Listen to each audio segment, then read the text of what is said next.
What's up, Comicbook.com? Comic Book Now. It's Wednesday. Is it Wednesday? I had to think about that for a second. It's been a long week. We had Deathstroke. Today's Tuesday, isn't it?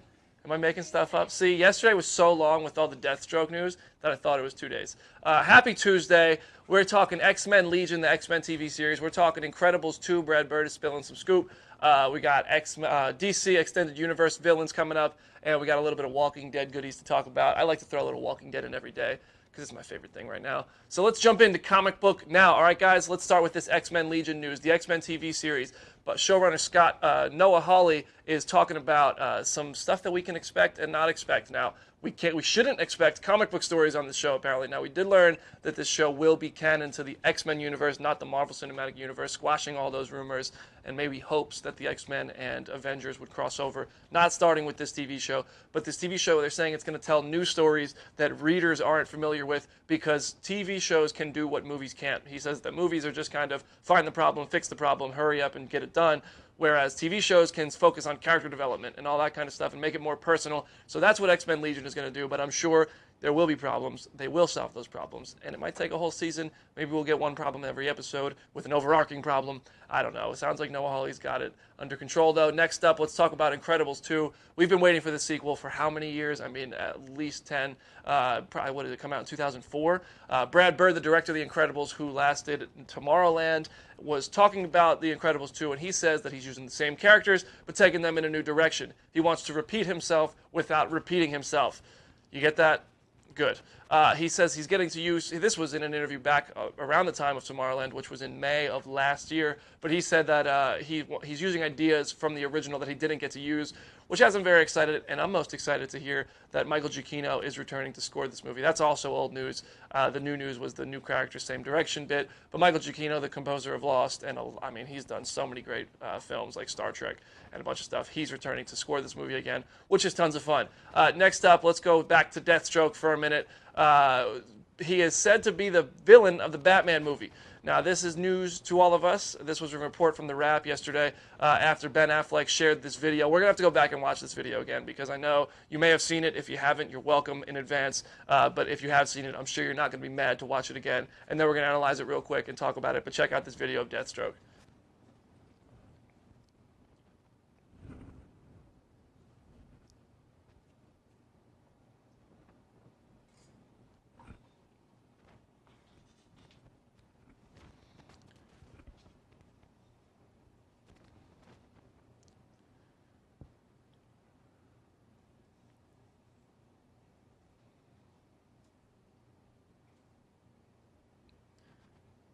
Yeah, so in the event that you live under a rock and you didn't hear about this, yesterday Ben Affleck shared that video on Facebook, Instagram, Twitter, and it was all over social media. I mean, everybody picked it apart. I can tell you this much. Where Deathstroke is the Flying Fox. That's the Justice League troop carrier. I saw concept art of it while I was on the set of Justice League. That's definitely where he is. That's got to be the Batmobile behind him. They described that, the Pat Chatoupolos, the production designer, described it as size of a B-52, but with the, transportation abilities, I guess. It's nimble as a Thunderbird, so it's huge, but it can move. But that's got to be where Deathstroke is. Now, whether this is from Justice League or Batman is to be determined.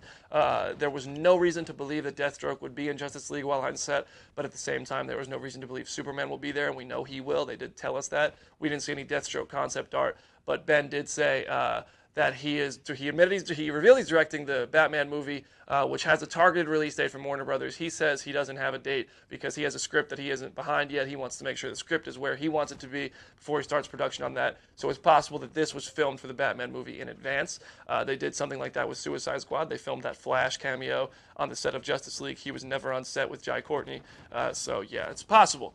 But let's move on to the next topic. We're staying with the DC Extended Universe, possible villains for the Flash movie. Now, we know Cyborg's going to be there alongside the Flash. Those two were having a blast on set, Ray Fisher and Ezra Miller, and I think they're going to be great in the DCU. But the Rogues are coming, and apparently Golden Glider and Captain Cold are going to be there. Now, these are characters we've seen on the CW, the Flash. It's interesting because when Suicide Squad, the movie, was announced, they had to take Suicide Squad off of TV, out of the Arrow universe. But so does this mean Captain Cold and the other characters are going to be pulled from the show? And we can only hope that we see Captain Boomerang, Jai Courtney's role, pop up in The Flash again. I thought he was underused in Suicide Squad, and I totally want to see more. But next up, finally, our fifth story before we get to all your questions. I hope you're sending questions in the comments section. I'll get to them in a second. We got some Walking Dead stuff. Scott Gimple was talking to EW, and he said that it's not him who wants to change all these comic book storylines when they're adapting it to television, but it's Robert Kirkman, the writer-creator of The Walking Dead. Now, knowing the cliffhanger came out, everybody started putting memes and tweets out blaming Scott Gimple, saying that this is Gimple's fault, that we hate this cliffhanger, yada, yada, yada. Well, guess what? Turns out it's Robert Kirkman who wants to make the most changes. Gimple said that he always wanted to keep the show as close to the comic book storyline as possible, and it's Robert Kirkman who wants to change things up to keep people guessing and have surprises. Now, I see this maybe as like a bit of a do-over. Now, I know that he wanted to work with Abraham a bit more. Guess what? Abraham outlasted his comic book character. I know he wanted to work with Shane a bit more. Guess what? Shane outlasted his comic book character, although ultimately died. We got a hell of a lot more development, and he became a fan favorite character back in the early seasons of the show. So just a thought there. That could be good news for Glenn if they do follow Robert Kirkman's format. But if they follow Scott Gimple's, we know Glenn is going to lose an eyeball and a head in those first moments of Season 7. What do we got in the comment section? Let's go through it real quick. I saw Scott Douglas said, what do I think would happen if Rick died in The Walking Dead? Oh, God, I think the show would be pretty cool, but totally different. I think Carl would become a villain. I think Negan would rule the world. And I guess Maggie would have to be a leader. But still, without Rick, how do they even survive? Nobody's there to make any big choices. Joker in the Batman movie, question mark. I believe so. I'm hearing that the Deathstroke storyline is going to be like an Escape from Arkham type deal, where he's busting out all the criminals and all that. So maybe Joker gets caught, or maybe Joker's there somehow. If Joker is in Batman, it better be a substantial role. I don't want him to just be there to be in a couple scenes so we can throw him in trailers and put butts in seats and get some box office return.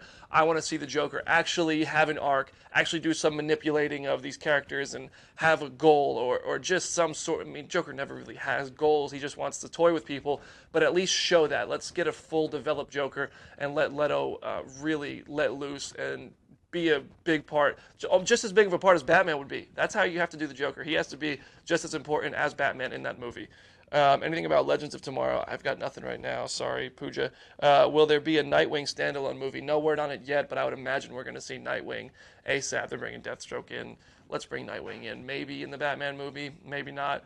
Maybe in the second Justice League. I think we'll see Nightwing by 2020. I can't imagine that we won't in this upcoming slate of Warner Brothers DC films. Don't send me a Mets hat, Fred Nichols. I won't wear it. Affleck in Man of Steel, says Chris Morris. I don't know. It seems like DC is really trying to stress the connections between the movies. So there's a chance that they could throw Ben Affleck's Bruce Wayne into the Man of Steel movie. I would imagine that you wouldn't really have a Man of Steel sequel right now that Bruce Wayne wouldn't be involved with. But that's really anybody's guess. Ben Affleck's pretty busy. He's got his own movies. He's got The Accountant coming up. He's got Live by Night. And he's got the Batman movie. He's executive producing, directing, starring in, and writing. And he's got the 2 Justice League movies that he's executive producing. So if he wants to keep these connections built, I could imagine he'd be there. But, the timing there and the role he would play, that's obviously up in the air. Got a Kaepernick look going on while I'm standing up when there's music playing. So who would you like to see play Nightwing? I would love to see Scott Eastwood's character from Suicide Squad somehow turn into Nightwing. I know he was GQ and just a soldier, but I don't know. I think he'd be great. Any other actors?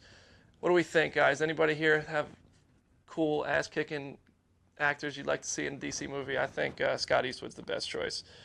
Who's my choice for Manta? Throw Idris Elba in there. I don't know. He's my choice for everything. Until I get him in a comic book movie outside of Heimdall in Thor, I want him in a real big role. I want to see Idris Elba get a good role. Would I direct or act? Hell yes. Why wouldn't I, Tara Hudson?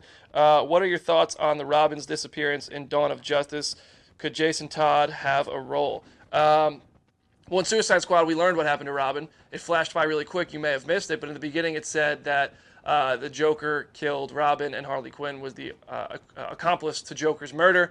So that's what happened to Robin. I don't know if he'll be back. I don't know if they're going to replace the role, but pretty sure Jason Todd is actually super dead. I think David Ayer actually cleared that up in an interview. He is dead, and they explains that Joker killed him, Batman found him, beat his teeth in because Joker thought he was perfect, and that's why Joker got the damage tattoo on his forehead and has all the grills in his mouth. They're all fake teeth because Batman beat him and pounded them out after he killed Joker. I mean, I think that would have been a much cooler scene to actually see than hear about in an interview, and I think that everybody would agree with that. But that's what we got. So that's where we're at. Let's do one last question. What do we got? Is Aquaman going to play a big part in Justice League? Please talk about Aquaman, Carlos Perry. Let's talk about him. Yes, Aquaman's going to play a pretty big role. I saw at least 3 different costumes for Aquaman while I was on the Justice League set. Arthur Curry is definitely going to be a big factor. I think it's going to be one of those scenarios like in the Avengers where they kind of fight when they meet. I mean, we already got that in Batman vs. Superman. We got a whole movie about it. But I think it's going to be, they don't really click at first, but I think Aquaman's going to be a really important part of that. I think there's going to be certain scenes where he comes to the rescue. I know that there's the scene in the Gotham City, I think it's the ventilation tower on the island that we saw in Dawn of Justice, Stryker Island.